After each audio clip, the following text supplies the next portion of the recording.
Alô, alô, alô, fala povo, boa noite. Boa noite para quem está ao vivo, boa noite para quem está assistindo esse vídeo gravado. Eu sou o professor Araújo, esse aqui é o Física Faz Sentido e nesse vídeo eu vou resolver alguns exercícios da minha lista sobre teoria da relatividade restrita. Puta assunto legal, né? Bacana esse. Física moderna. Então nem todo mundo tem a chance de ver isso na escola ou no cursinho, mas tem caído cada vez mais nos vestibulares esse assunto, então é importante que você treine, que você tente fazer, que você busque, né, conhecer um pouco mais sobre isso. Sem contar que é legal pra caramba você conhecer a física moderna. É sempre bom ter um pouquinho mais de conhecimento, cultura, e você ficar uma pessoa mais interessante, é ou não é? Ou se fica. Bom, seguinte, o que é que nós temos aqui? Deixa eu já mudar aqui a minha tela, passar aqui para os exercícios, sem enrolação. A gente tem aqui os exercícios da lista. Eu selecionei aqueles que focam na dilatação do tempo e na contração do espaço, além dos postulados da teoria da relatividade. E a primeira coisa que eu quero lembrar são esses postulados. A teoria da relatividade restrita ela parte de dois postulados, duas regras, que dizem o seguinte. Primeiro, as leis da física devem ter a mesma validade, elas devem ser equivalentes em todos os referenciais inerciais. E segundo, para que isso aconteça, a velocidade da luz deve ser constante para qualquer observador em qualquer referencial inercial, certo? Então, a velocidade da luz deve ser constante para todo mundo. E aí, o primeiro exercício fala assim, sem contar que esses dois postulados acabam tendo diversas consequências que fogem um pouco da nossa percepção cotidiana, né? Como a dilatação do tempo, a contração do espaço, a massa relativística e mais um monte de outras coisas. Mas vamos começar aqui pelo exercício 1 da lista. Lembra que o link para a lista está aqui embaixo, então vai lá, baixa a lista, tenta fazer, ou então só vai acompanhando junto comigo aqui mesmo.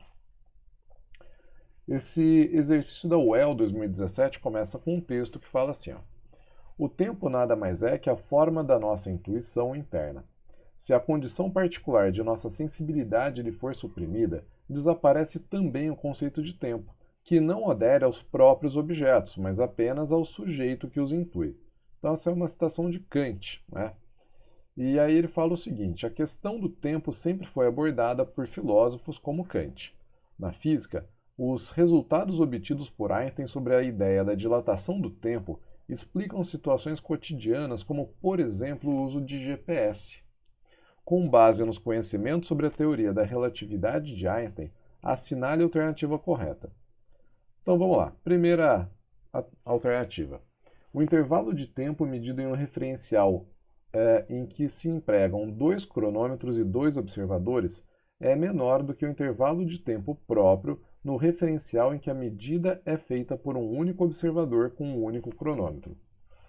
Tá, a dilatação do tempo, ou a relatividade do tempo, ela não tem a ver com a quantidade de observadores. Não tem nada a ver isso. Então, se você tem um observador ou dois, isso não vai fazer diferença. O que faz diferença é o movimento relativo entre eles.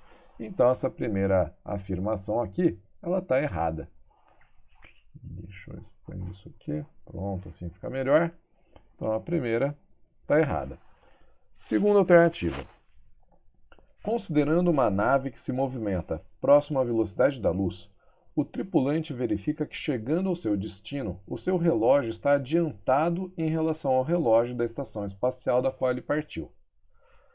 Tá, que é o seguinte: quando um viajante se desloca numa velocidade muito alta, que seja comparável à velocidade da luz, esse cara vai perceber uma dilatação do tempo. O que significa essa dilatação do tempo? Que cada segundo para ele, cada minuto para ele acaba ficando maior. Por isso o tempo demora mais para passar, passa mais lentamente e o relógio desse viajante que está numa altíssima velocidade vai acabar não se adiantando, mas se atrasando em relação ao relógio da estação de onde ele partiu. Então essa alternativa está errada porque deveria falar que o relógio está atrasado. O tempo passa mais devagar para quem está em altas velocidades. Altas velocidades, só para lembrar, não é a velocidade de um trem-bala, de um avião, é a velocidade comparável à da luz. Aí a alternativa C fala para a gente que as leis da física são diferentes para dois observadores posicionados em sistemas de referência inerciais que se deslocam com velocidade média constante. Errado. O primeiro postulado da teoria da relatividade ele se baseia justamente na equivalência, na igualdade da validade das leis da física em diferentes referenciais. Então, essa alternativa vai contra o primeiro postulado da relatividade. Na verdade, a palavra que eu estava buscando era invariância, a invariância das leis da física, que para Einstein seria o nome mais adequado até para a teoria dele. A alternativa D fala que a dilatação do tempo é uma consequência direta do princípio da constância da velocidade da luz e da cinemática elementar. Sim. Como a luz tem que ter a mesma velocidade para todo mundo, quando você aplica isso para a cinemática escalar básica, né, você acaba chegando à conclusão de que isso só é possível se o tempo passar de forma diferente para diferentes observadores, que estejam em referenciais inerciais diferentes, um se movendo em relação ao outro. Então, essa aqui é a alternativa correta. E a alternativa E está errada porque fala que a velocidade da luz no vácuo tem valores diferentes para observadores em referenciais privilegiados. Tá, isso vai contra o segundo postulado da teoria da relatividade e também contra a ideia da relatividade de que não existem referenciais privilegiados. Então, todo referencial é igual do ponto de vista da relatividade. Não igual, mas tem as mesmas leis da física, obedece às mesmas leis e percebe a luz com a mesma velocidade constante no vácuo, 3 vezes 10 a 8 metros por segundo. Certinho? Ó, Arthur por aí. Salve, Arthur. Beleza? Como é que você tá, meu caro? Então, primeiro exercício está resolvido. Alternativa correta, alternativa D.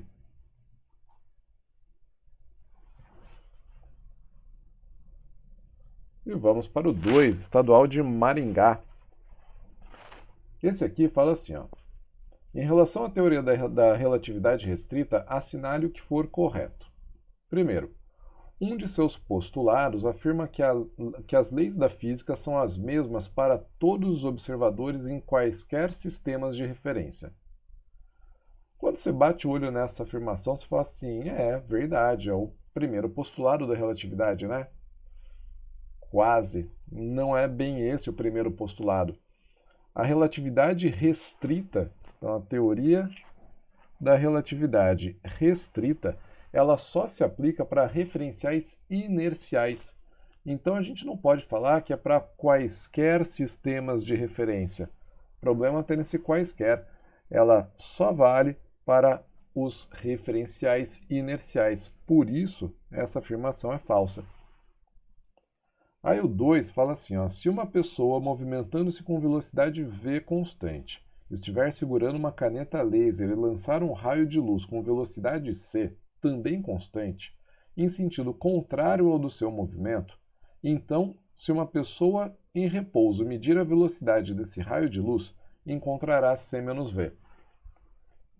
Esse resultado seria verdadeiro de acordo com a cinemática escalar básica não relativística, onde a gente calcula essas velocidades relativas, né? Então, se você estivesse falando aqui de dois carros, ou então da pessoa jogando uma bolinha que não fosse a luz, aí essa alternativa, essa afirmação seria correta. Mas a luz, galera, ela tem a mesma velocidade para todos os observadores, independente do estado de movimento. Então, essa velocidade relativa dessa forma, calculada dessa forma, não vale para a luz. Essa pessoa em repouso enxergaria a luz com velocidade c também. Então, isso aqui é falso. Está bem errado. Afirmação 04.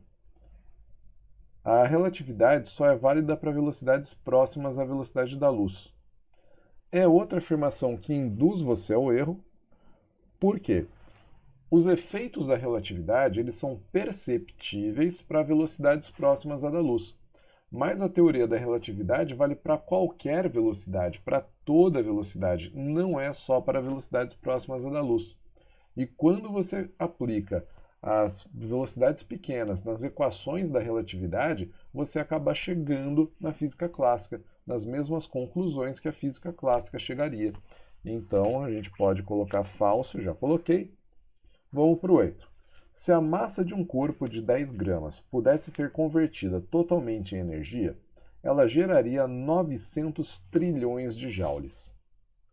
Tá, como que a gente descobre isso aqui, se é verdade ou não?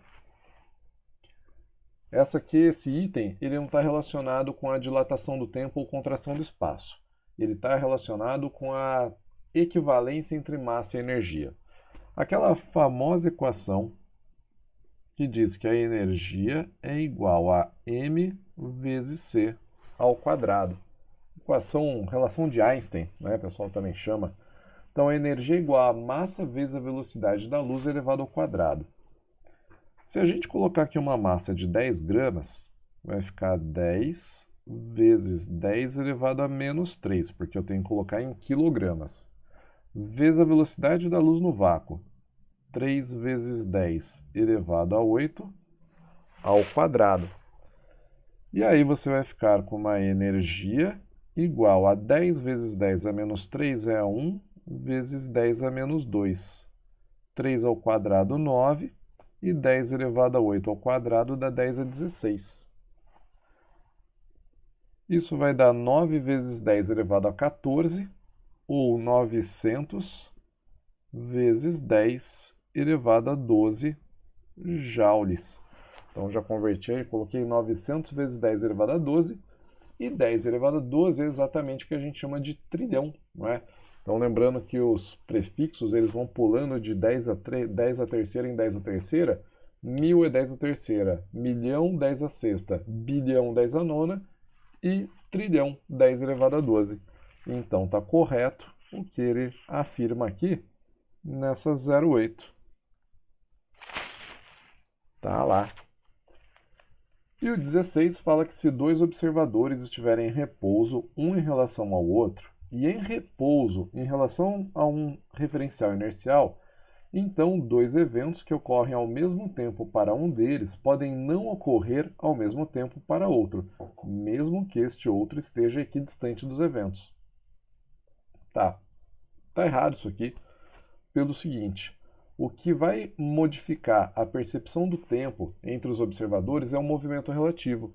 Aí está falando de dois observadores em repouso em relação ao outro e em repouso a um terceiro referencial. Está todo mundo em repouso em relação ao outro. Então é como se fosse o mesmo referencial. Se um observador nesse referencial perceber os dois eventos ocorrendo simultaneamente, todos os outros também vão perceber eles ocorrendo simultaneamente. O que não seria verdade se a gente tivesse um dos observadores se movendo numa alta velocidade em relação aos outros. Então, essa aqui também é falsa, a única verdadeira é a 8. E aí, como nesse exercício a gente tem que responder a soma das corretas, a resposta é 0,8. Ok? Então, se você está assistindo aí gravado depois, lembra, deixa um joinha aqui, ó, se inscreve no canal e baixa a lista que está aqui no link também da descrição. Agora vamos para o 3. O exercício 3 fala assim, ó. Na teoria da relatividade restrita de Einstein, dois conceitos estudados referem-se ao fato de que, ao considerar um objeto propagando-se a velocidade da luz, podemos verificar o quê? Tá, aqui eu tenho que dar uma cornetada, né? Porque ele fala aqui, um objeto propagando-se a velocidade da luz. Tem um erro nisso, porque nenhum objeto consegue se propagar à velocidade da luz.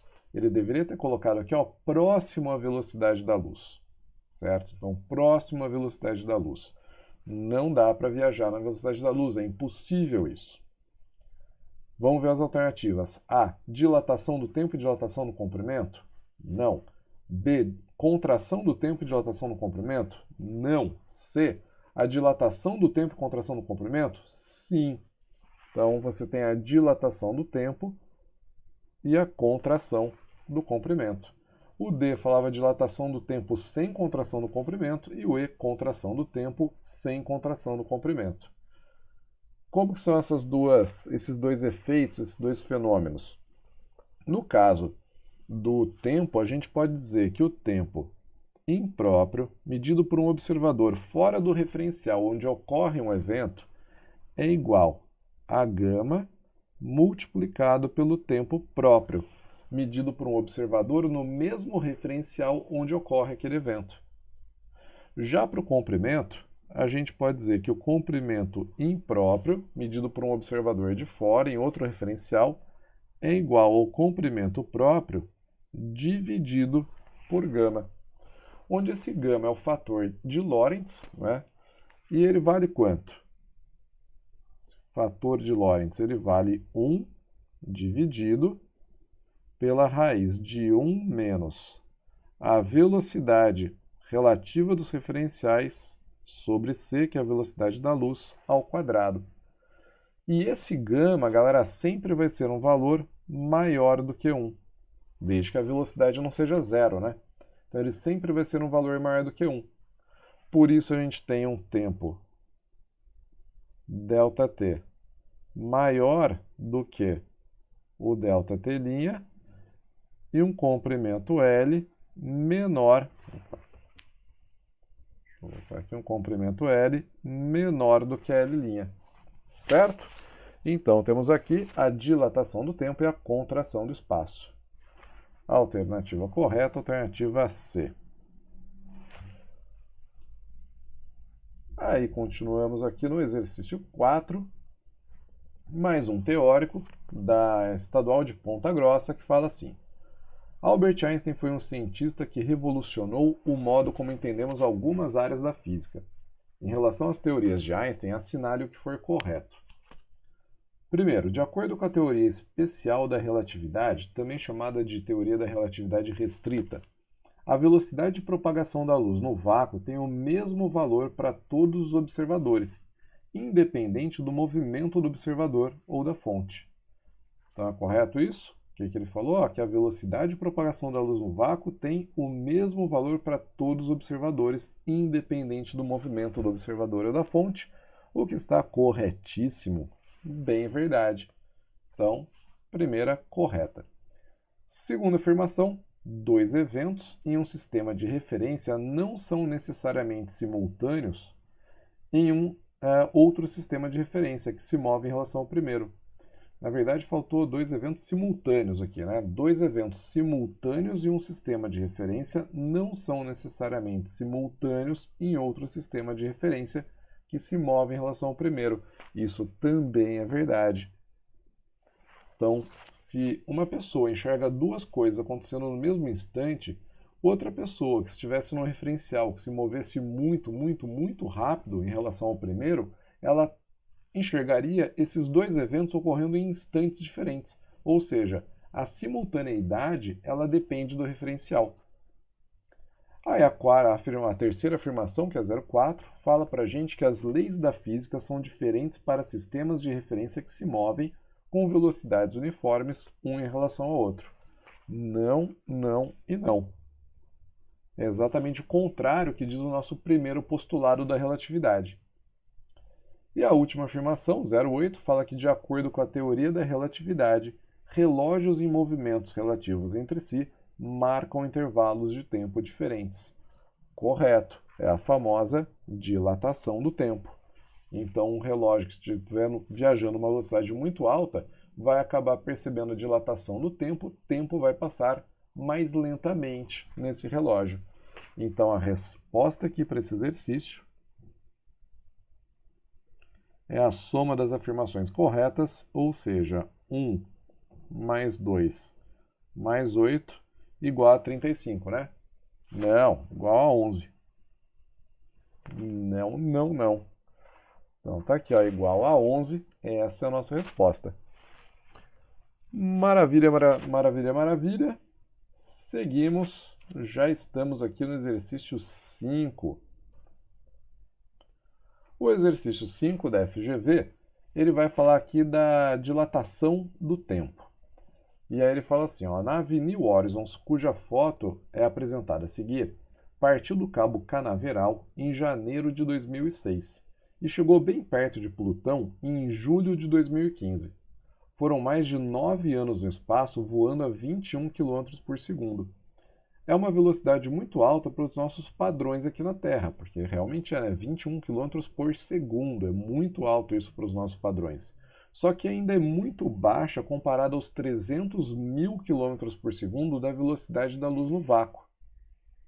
Aí ele fala, ó, considere uma nave que possa voar a uma velocidade igual a 80% da velocidade da luz e cuja viagem dure 9 anos para nós, observadores localizados na Terra. Para um astronauta no interior dessa nave, tal viagem duraria cerca de quantos anos? Tá, galera, é o seguinte, nós que estamos de fora somos os observadores impróprios e medimos o chamado tempo impróprio. O astronauta que está dentro da nave, ele é o observador próprio, ele vai medir o tempo próprio.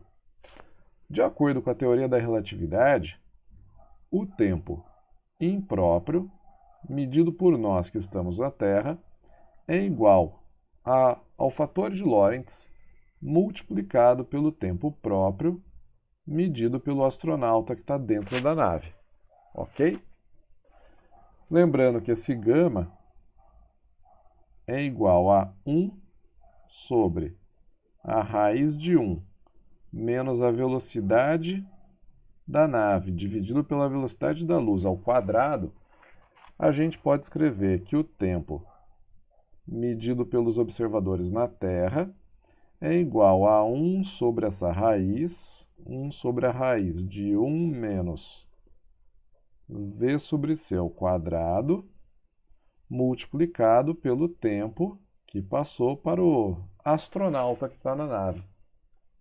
E aí, como é esse tempo, ΔTA, que eu quero descobrir, eu vou passar a raiz multiplicando para o lado esquerdo, isolar o ΔTA depois, e aí fica ΔTA igual ao tempo medido por quem está na Terra, vezes a raiz de 1 menos v sobre c ao quadrado. E agora a gente tem que substituir os números, né? Os valores. Lembrando que a velocidade da nave é 80% da velocidade da luz. Quando ele diz isso, que a velocidade da nave é 80% da velocidade da luz, quer dizer que v é igual a 80% de c ou 0,8c. Aí jogando na nossa equação os valores, vai ficar tempo que passou para o astronauta igual a 9 anos, que é o tempo que passou para quem está na Terra, vezes a raiz de 1 menos 0,8c, 0,8c dividido por c ao quadrado.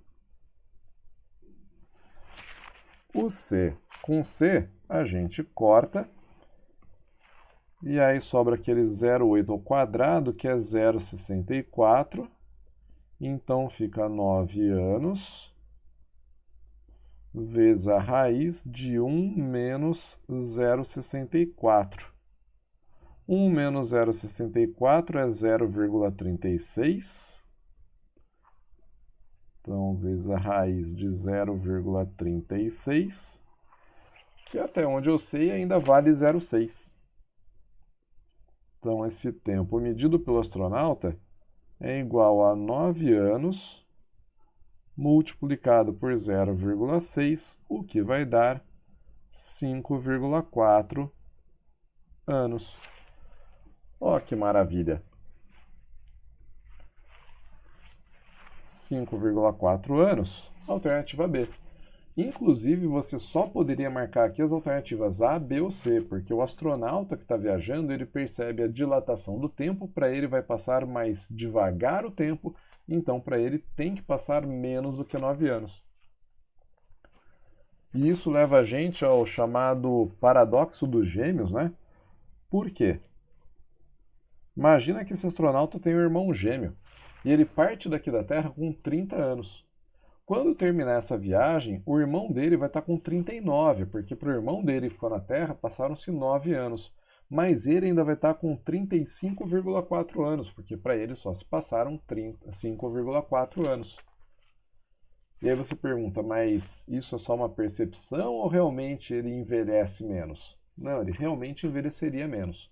Isso é fato, o tempo passa diferente para referenciais inerciais diferentes em movimento relativo, ok?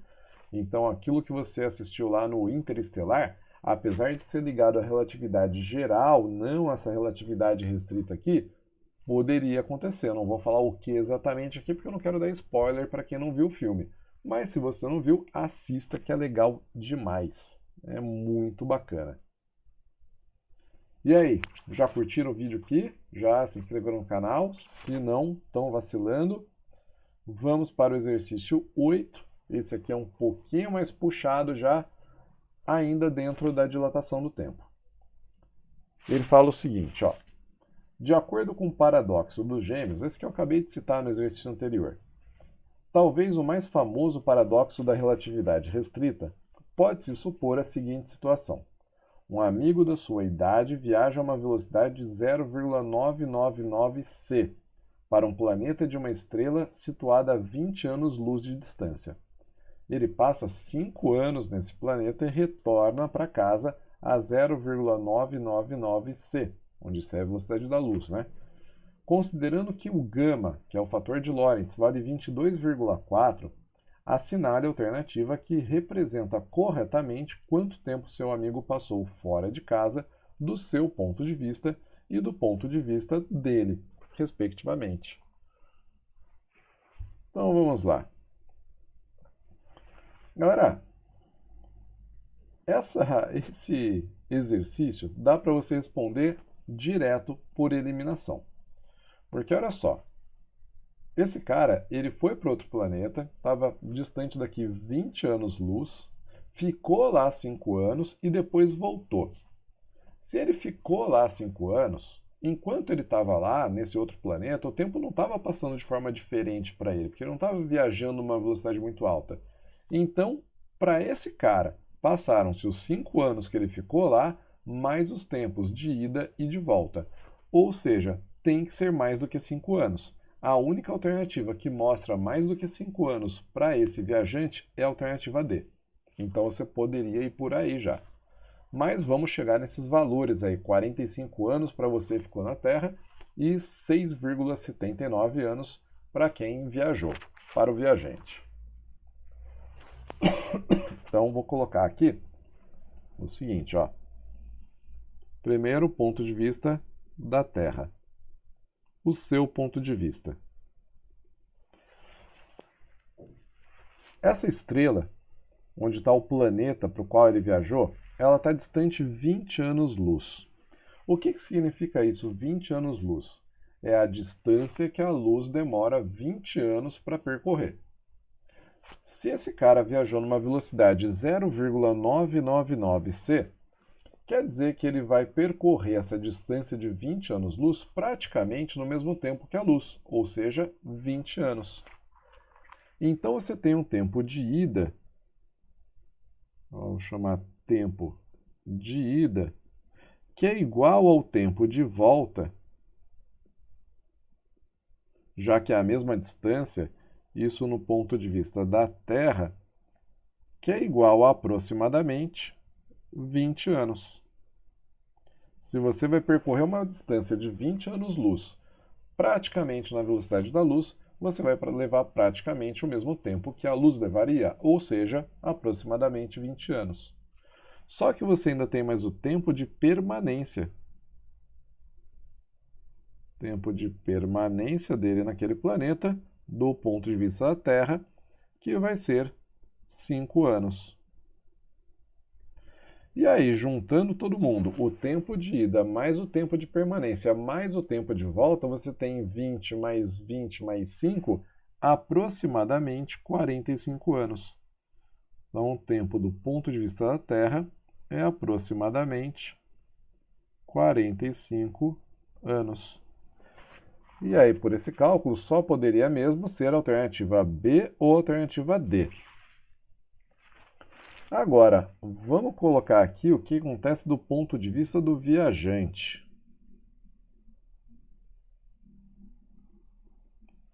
O viajante que é o astronauta, né? Galera, o tempo de ida e de volta para ele também vão ser iguais, mas não vão ser 20 anos. a gente pode dizer que ele mede o tempo próprio, enquanto quem está na Terra mede o tempo impróprio, né? Já que para ele, que está numa altíssima velocidade, ocorre a dilatação do tempo. Então, vou colocar aqui, ó, que o tempo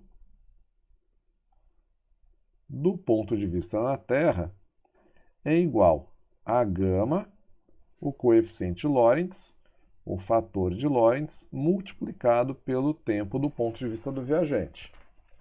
Ou seja, o tempo do ponto de vista dele, do viajante, é igual ao tempo do ponto de vista da Terra sobre gama. Mas isso só vale para os momentos em que ele está viajando, né? Para os momentos em que ele está com uma certa velocidade. Enquanto ele estiver parado lá no planeta, aí o tempo é igual para ele e para quem está na Terra. Dá uma travadinha aqui, vamos computador. Pronto. Opa, sumiu o gama, voltou o gama. Vamos apagar o gama, desenhar o gama bonito. Agora sim. Então o tempo de ida do ponto de vista do viajante é igual ao tempo de volta do ponto de vista do viajante, que vai ser igual àquele tempo de ida e volta do ponto de vista da Terra, ou seja, 20 anos, sobre o fator gama, que ele deu e vale 22,4. A gente nem precisa calcular.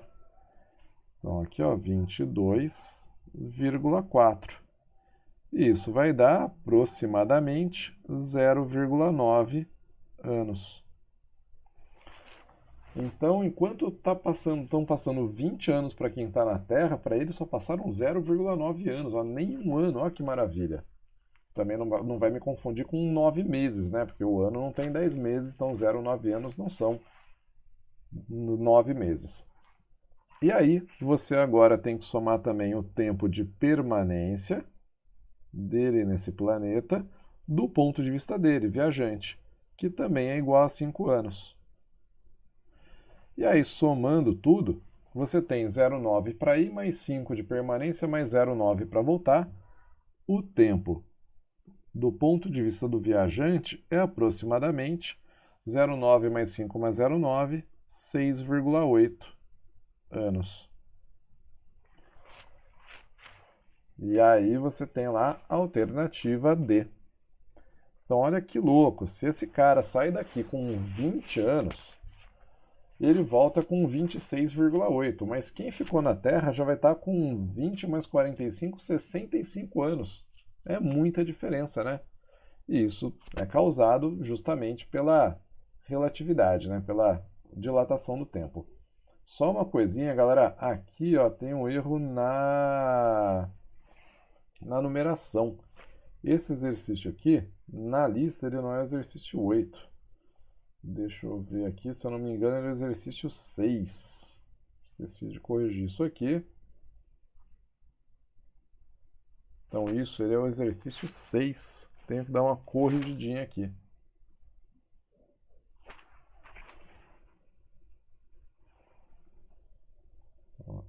Exercício 6. Agora sim. Então, a alternativa correta é D. Show de bola. E aí, vamos para qual agora? Aqui tem o 8. Eu vou dar uma mudada na ordem aqui, para as coisas fazerem um pouco mais de sentido para a gente. Para ir num ritmo legal aqui de nível de dificuldade crescente. Então, esse aqui é o 11. Aqui está 11, mas na minha lista FGV 2016 é o 9 da minha lista. Então, vamos colocar aqui, deixa eu corrigir. Na verdade, esse aqui é o exercício 9. Agora sim. Não está longe a época em que aviões poderão voar a velocidades da ordem de grandeza da velocidade da luz c no vácuo.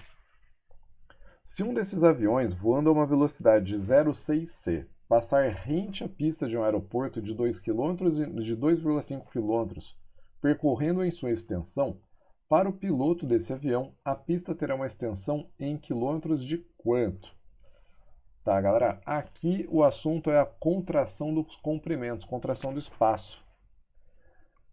O piloto desse avião, ele vai estar num referencial diferente da pista. Então ele vai medir um comprimento que a gente chama de comprimento impróprio. O comprimento impróprio vai ser igual ao comprimento próprio, aquele que é medido no referencial da pista, dividido por gama, que é o fator de Lorentz.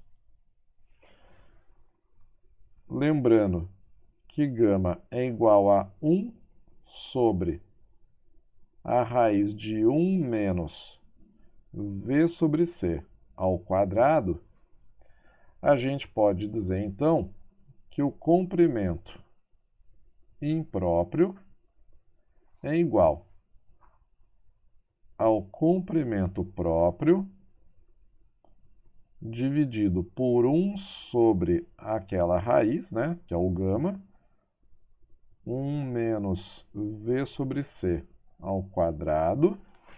E a essa raiz eu posso passar para cima multiplicando, e fica comprimento impróprio igual a raiz de 1 menos v sobre c ao quadrado multiplicado pelo comprimento próprio.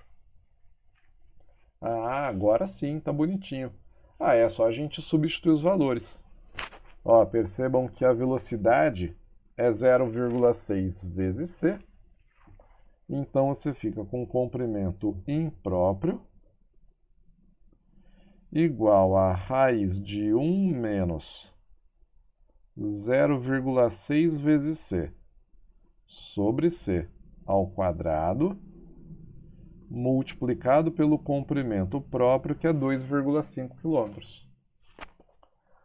Aí você vai cortar c com c e vai sobrar dentro da raiz 1 menos 0,6 quadrado. 0,6 quadrado é 0,36. Então, 1 menos 0,36 vai dar 0,64 dentro da raiz, vezes 2,5. Raiz de 0,64 é 0,8. E 0,8 vezes 2,5 é igual a 2. Então, o comprimento impróprio medido pelo observador, que está em movimento relativo ao referencial onde está a pista, ou seja, pelo piloto da nave, é 2 km. E a alternativa correta é a alternativa B. Então, tá aí, ó, a alternativa B, dá um sorrisinho, show de bola, mais um resolvido, exercício 9. Foi para conta esse aí.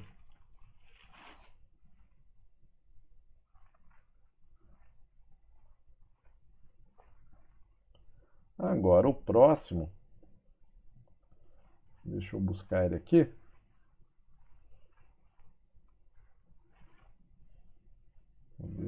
Cadê? É o exercício 10, deixa eu dar uma corrigida aqui no número dele.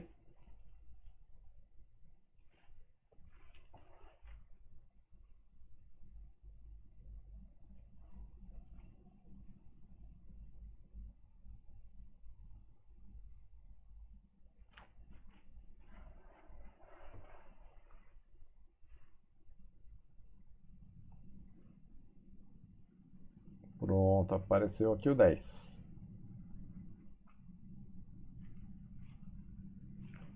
O PF 2021.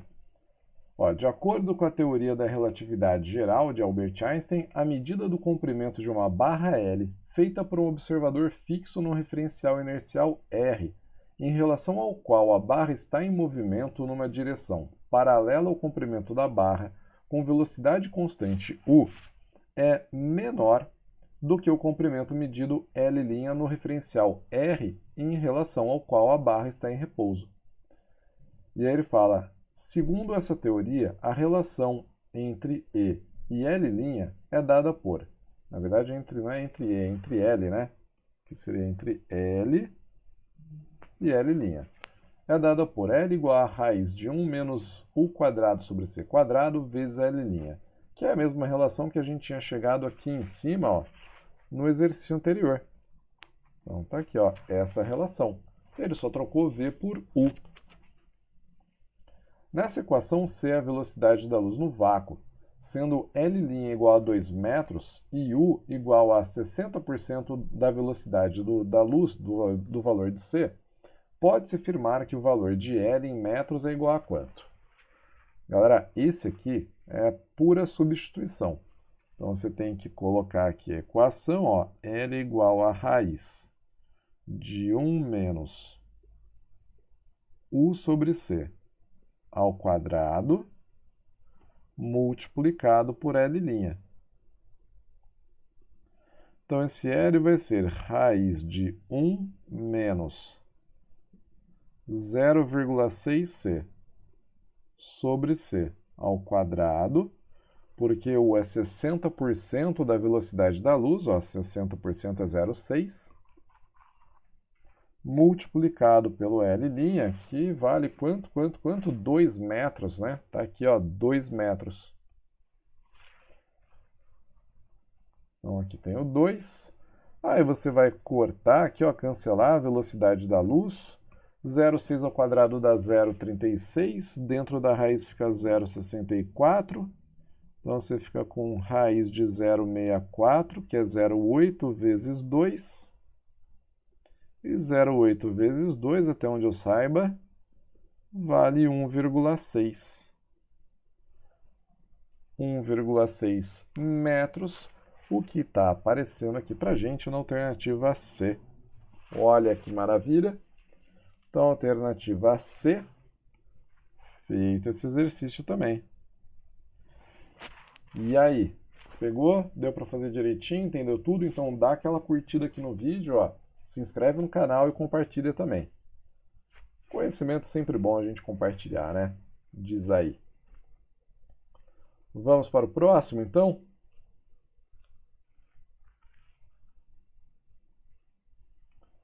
O próximo que eu vou pegar aqui, mais um de dilatação do comprimento. Dilatação, não, desculpa, contração dos comprimentos, né? Que é o exercício 11 da FGV.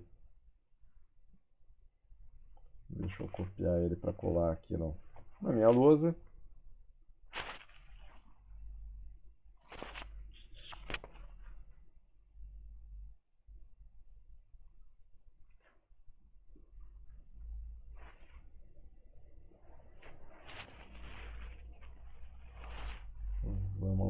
Vamos lá. Pronto, apareceu aqui.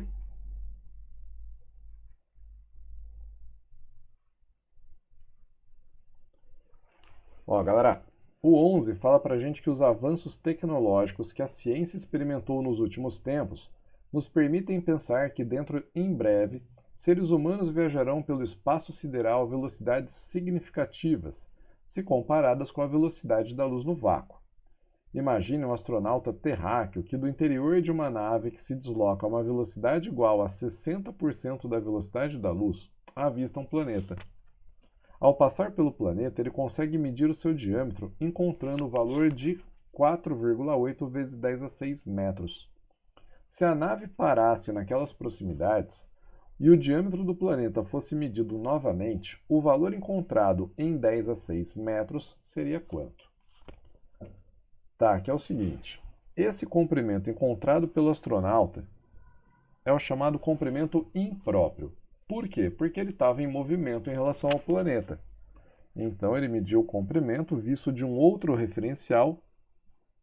Esse comprimento impróprio é igual a 4,8 vezes 10 a 6 metros.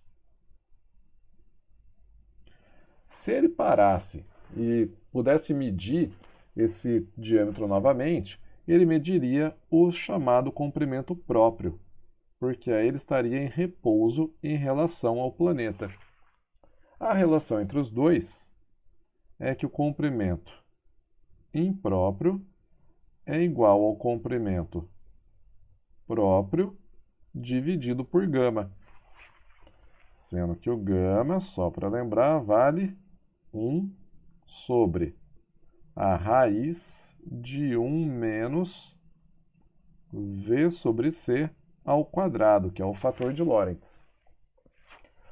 O comprimento próprio, então, que a gente quer descobrir, ele vai ser igual a gama multiplicado pelo comprimento impróprio, e aí a gente vai fazer as contas, ó.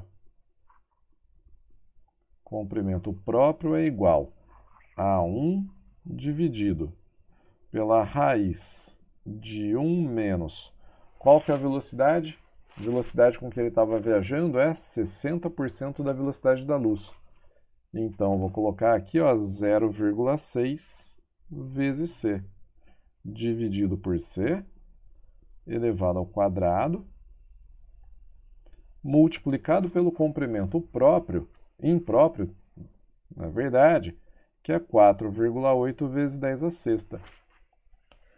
Aí aqui dentro da raiz você vai cortar c com c, e como já aconteceu em vários exercícios, é um número que se repete muito, porque é fácil de fazer a conta, né? 0,6 ao quadrado dá 0,36, 1 menos 0,36 dá 0,64, e tudo que está dentro dessa raiz vai acabar dando 0,8.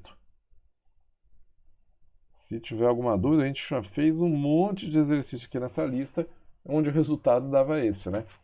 Então, você tem aqui 4,8 vezes 10 elevado a 6 sobre 0,8. Isso vai dar 6 vezes 10 elevado a 6 metros. Por isso, a resposta é 6, o que está na alternativa C. Então, tá aí, ó, alternativa C. Coisa linda. Diz aí. Alguma dúvida? Se tiver dúvida, manda mensagem. Tamo aí.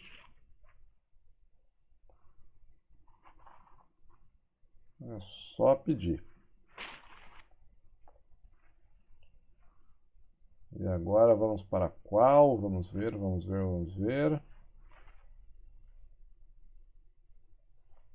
O Juiz de Fora. Então, exercício 10 fala que, de acordo com a teoria da relatividade restrita, 10 não, desculpem, esse é o 8. Vamos corrigir aqui, ó. Esse é o exercício 8. De acordo com a teoria da relatividade restrita, do ponto de vista de um referencial inercial, o intervalo de tempo ΔT entre dois eventos que ocorrem em um referencial que se move com uma velocidade constante v é dado pela expressão ΔT igual a ΔT' sobre raiz de 1 menos v quadrado sobre c quadrado, onde o c vale 3 vezes 10 a 8 metros por segundo, que é a velocidade da luz no vácuo.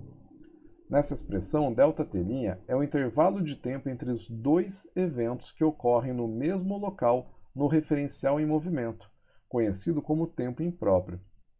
Medidas a partir da superfície da Terra ao longo de um eixo x, ocorrem duas explosões em diferentes posições, uma em x igual a 100 metros e a outra após o intervalo de tempo ΔT igual a 10 microsegundos em x igual a 2.500 metros. Então está aqui, ó, 100 metros e 2.500 metros num tempo de 10 microsegundos. Um piloto de nave espacial que se move para a direita com uma velocidade v observa que ambas as explosões ocorrem diante da janela da nave. Aí tem uma legendinha, ele fala assim, ó, A. Calcule o intervalo de tempo ΔT' entre as duas explosões medidas pelo piloto da nave espacial. Então ele quer que a gente calcule o ΔT'. Ele foi até muito legal, muito bonzinho, porque ele podia só falar o tempo, né, medido pelo piloto da nave. E você teria que interpretar que tempo é esse, se é o ΔT ou ΔT'. Mas como ele já disse, vamos calcular. Depois do item B, ele fala o seguinte, ó, se do ponto de vista do piloto da nave é a Terra que se move para a esquerda, qual é a distância ao longo da superfície da Terra medida pelo piloto entre as posições das duas explosões?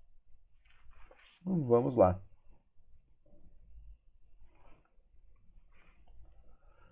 O primeiro passo vai ser a gente calcular a velocidade dessa nave. A velocidade dessa nave é o deslocamento que ela sofre dividido pelo tempo, reparem que ela foi da posição S igual a 100 até S igual a 2.500 em 10 microsegundos.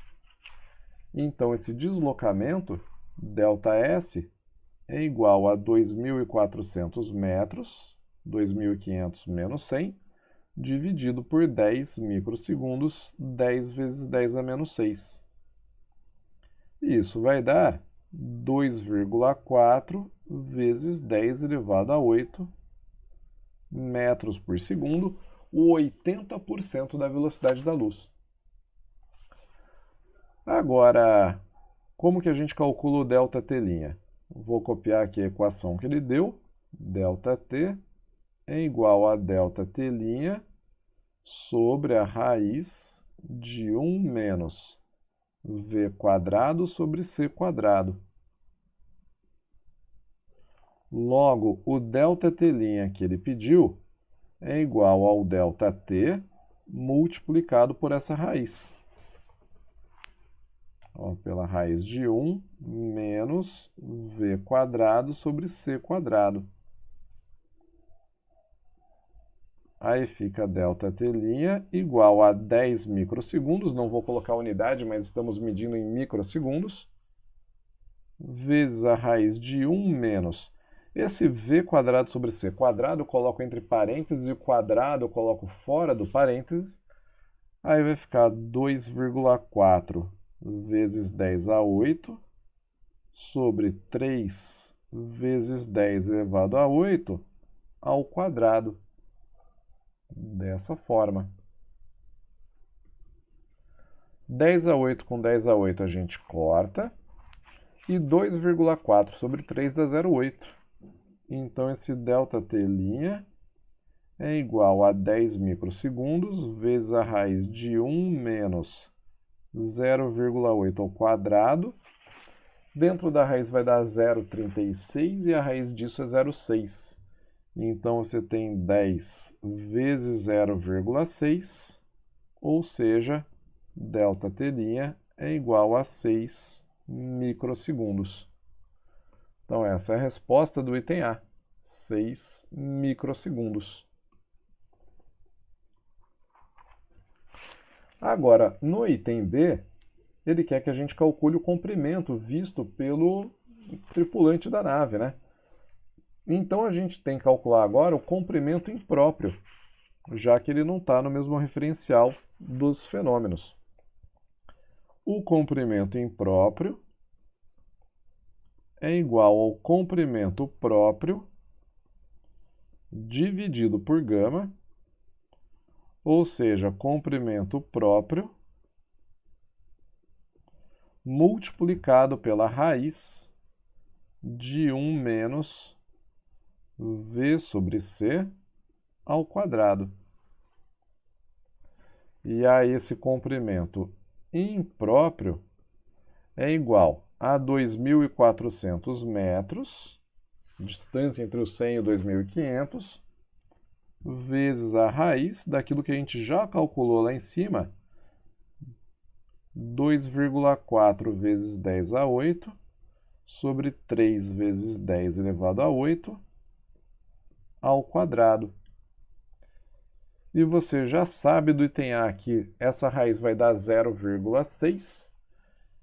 Então, esse comprimento impróprio é igual a 2.400 vezes 0,6, o que é igual a 1.440 metros. Maravilha! E aí está resolvido o nosso problema. E por hoje é só.